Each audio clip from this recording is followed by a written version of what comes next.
Mato Tipila, in my experience, in the entire North American continent, at least in United States and Canada, I would say, is probably the one most powerful space that you can see in this part of the world. It has a dimension. See, in the yogic dimension, we look at it as human body, the energetic body of the human being is like the cosmos. It has 114, energy points. Of these, two are outside the physical structure, rest are inside. So these 112 are made into 7 categories, which are generally in America known as 7 chakras and things like that. Of these 7, there is one in the throat region which is called as Vishuddhi. I would say for 99% of the people, this Vishuddhi remains in the seed form, it never sprouts because it is a power center. If you know something about Indian culture, the first yogi in India was called Adi Yogi, which means the first yogi. Actually, we have erected a 112 feet tall face, which is the largest face on the planet actually. I don't know if you've seen that, you can see that image in the thing, it's a 112 feet tall bust. Because he is the first yogi, to honor him, because he gave us the technologies for well-being, how to handle human well-being from within. So in this, he is also called a person who is powerful in his throat. And his throat is blue, and there's a snake around his throat, all this imagery. Why this is so is, this dimension we called Vishuddhi is one dimension which in the throat center needs maximum amount of skill and capability to evolve. What I saw, I was there on the full moon night in Mato Tipila. It was explosive dimension of Vishuddhi or the throat center. Anybody who has done any kind of a little bit of search with that energy around would naturally become an exploration of mysticism is very natural. Because this culture, the Native American culture, has not written down anything, everything is oral culture. Now if one person has realized something, unless he finds another person in the next generation to pass it on, it kind of gets lost. Which is also a good thing in a certain way, because written down distortions will happen. But when the entire culture went through an upheaval for generations of people, probably 8 to… maybe 10 to 20 generations went through a whole upheaval, that culture could have been broken. But even now I'm saying, especially Tab, you are a singer, you must spend minimum 3 days at this Mato Tipila, especially on the full moon night. I'm telling you, you will realize something tremendously powerful. Anybody who realizes or opens up the throat center, their ability to connect with life, I'm saying when I say connect with life, you can touch beyond your physical reach, literally touch.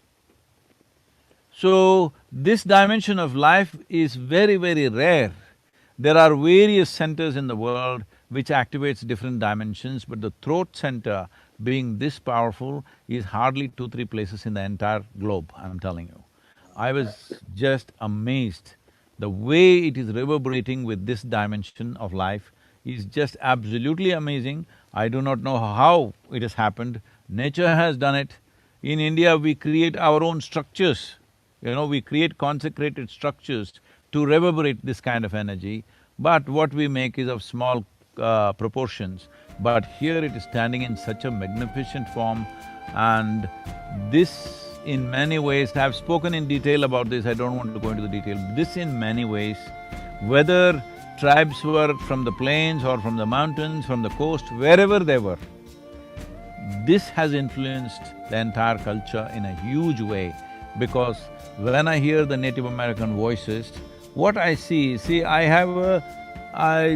have no scripture in my head, I don't have any bookish knowledge or religious knowledge. All I have is, I can feel the place with my eyes closed. One thing that I see with the voices, the way they're going about is, they're expressing their voices along with the geometry of the land.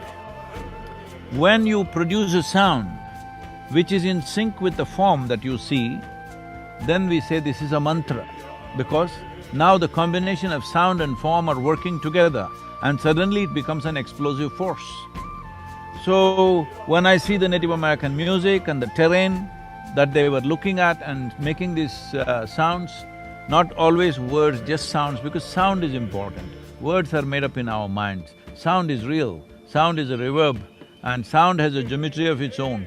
If you utter the right kind of sounds, it will touch the forms, it will embrace the forms. In this there is tremendous power. This is where I see the entire Native American spiritual process is rooted. Whether people have physically been there or not, it doesn't matter. Because even without physically being there, you can connect with it. If you connect with the land, you can connect with this dimension. And if you connect the land and the sound, you will definitely connect with this Mato Tipila, because this is not a physical thing. There's an energetic dimension to that. See, we have a physical body, but without the life energy, what is this physical body? It's just rot, all right? So what is a stone? A stone is nothing unless it has an energetic body. Here there's an energetic body expressing this dimension of the throat center in the human system in an extremely powerful way, which is… I've never seen a place like that in my life. I've traveled literally everywhere, I'm telling you. That's So, amazing. that's been one of the most profound things, and Cahokia also was a great thing for us to see, because we discovered certain things that what they have done there, and some things that have gone right, some things that went wrong there. That's a different aspect, but this MatoTipila is a must for every indigenous person. It's a must, whether they go there physically or otherwise, they must connect with this. This is where the power is. The basis of your culture in some way energetically is here. And with connecting with that could also be the liberation for the future.